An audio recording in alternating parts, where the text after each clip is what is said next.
I need a moment of your time, please. I will be direct, honest, and succinct. And your attention will literally make all the difference. So thank you for that. All right, you ready? We find many reasons to not listen to each other. My voice too deep, my skin the wrong color, my hair the wrong color. Am I using words in a way that's uncomfortable or different? We make too many excuses to find our differences to not work together. And we could all do better. And it's the season when we all need to do better. See, when you don't go vote, we only can have two things in the court system: corruption and incompetence.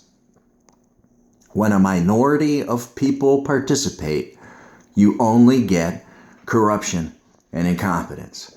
And I ran into a huge wall of that here in Summit County, Ohio. But to be fair, it's a dilemma that's prominent through many counties of Ohio, if not all. And it's a simple idea. A family in divorce is a family in trauma. If you can do something to help stabilize that family, balance the scales, not be judgmental, a blindfolded lady, I believe, with balanced scales is often the symbol that's pursued. To our judges that are elected, we would have a very different result.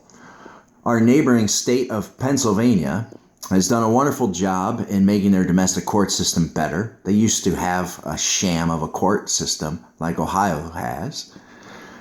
But a couple of years ago, they were in the 80 percentile of the people who go through the court system there don't even need an attorney. If you want good business, you help a family that is in chaos. You don't use it as an excuse to predate on them in very wrong, immoral, and illegal ways. For instance, I had all sorts of accusations given to me that I was a drug-addled alcoholic who was abusive to the wife and to the kids. Now, mind you, I didn't have an attorney with me, because how does a stay-at-home housewife afford an attorney? She doesn't, right?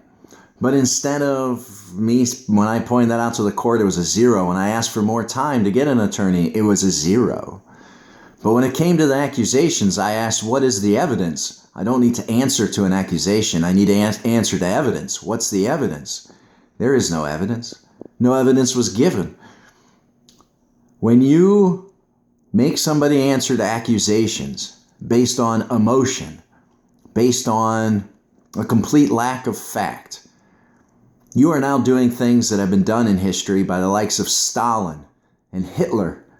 It's not a good thing. It's a horrific thing. And then I went from seeing my kids 40% of the time for 3 months, when that's what the wife set up, or the ex set up. And then we get to the first hearing in court. Now I can't see the kids at all, right? Because the court tells you lies, like, we just care about your kids. You have no right to say that you care about my children more than me. It's the acme of narcissism to think that you do. And you don't care about my kids at all when you disregard due process, innocence until proven guilty, and constitutional rights. And you threw all that out, didn't you? All of it. Then what happens once you prove yourself correct? Well, in a real court, that means you have somebody who's a liar, and you put them in a cement box. You fine them. If you have an attorney who did that, then the attorney should get reviewed at the Bar Association and or have their license taken away. It should not be an individual who has 30 years of experience buying the will of the court through being a top campaign donor to the judge that then sits and has lunches with the judge where he willfully kisses their ass. That's called bribery. And then a judge who's devoid of any example of decent leadership would rather sit in a back room with their lunch friends and chit-chat about the people out front rather than actually ever having a conversation with me or my kids. Neither of our voices were ever heard in this ridiculousness. So then having a front row seat to having my constitutional rights denied, due process denied, I then get a front row seat to watching my children being abused. I get a front row seat to, you see this house in the background? I rebuild it from a position of poverty. And how do you do that? You go take apart old barns, fall trees, machine the wood, make your own wood, put it together. The most expensive thing about building something is labor. If you don't have a job and you're the stay-at-home housewife, make rebuilding your structure your part-time job. That was all zeros. So, as an American, how patient should I be with 6 months, with a court that was given evidence that my ex willfully said her goal was parental alienation? Yet the parental alienation was facilitated by the court. The judge cares more about the campaign donors. The judge cares more about responding to the harsh accusations and denying your constitutional rights. It's a big business. You get to pay other people $40 an hour to grade you as a parent. You get to pay other ridiculous people that come over to a house like this and find it unfit for kids because a cold air floor register vent was out because I was vacuuming dog hair up. Or a hardwood floor was getting installed on top of a hardwood floor and there was a 3/4 inch lip, and well, that just might be a tripping issue. It doesn't matter what was answered to the ridiculousness. What matters is due process gone, constitutional rights gone, front row seat to watching your children be abused, front row seat to watching the house that you built for your children be illegally took from you. At some point, the person who carries a copy of the Constitution their entire life is reminded that the Second Amendment is there for a reason. I'm also reminded that we have a system that allows for change right now. Unlike most developed countries, our judges are elected, which means they're politicians. Which means if you just smash the like and smash the share and send out this message, we could make it better. It's not about trying to talk to people who are idiots, people who can't make good decisions. It's about talking to those that have proven themselves to be leaders, because the vast majority of people will follow the example that's being set. So I ask you, does it take more leadership to buy the will of the court from a position of affluence? Or does it take more leadership to go through a broken system from a position of poverty and then try to make it better on the backside? If you're in a position to donate, please do. Thank you for your time, and let's make this better. Smash the like, smash the share, and go vote. Go read something about a judge and go vote. Let's clean this up.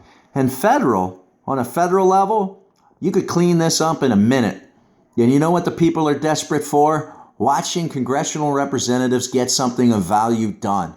How about a national law that says that the balance is 50-50? Courts here in Ohio say I'm an example of ridiculous because this housewife moved her deadbeat husband's stuff up to the house that he rebuilt and didn't get paid for, to then be told that they're ridiculous because I want 50% time with my kids. My children's have an inalienable right to 50% time with both their parents. Even if their mother is broken, it's still partly them. You don't teach a person to hate themselves. It's a child abuse that plagues and takes fiscally from the lives for their whole life. A court and our county prosecutor is taking away my driver's license because I'm behind on child support. As a stay-at-home housewife, how do I make child support payments? You don't. So you get far enough behind, they want to take away all licensure within the state because they care more about a federal handout for incarcerating deadbeat dads than they care about the fact that the constitutional rights are completely ignored.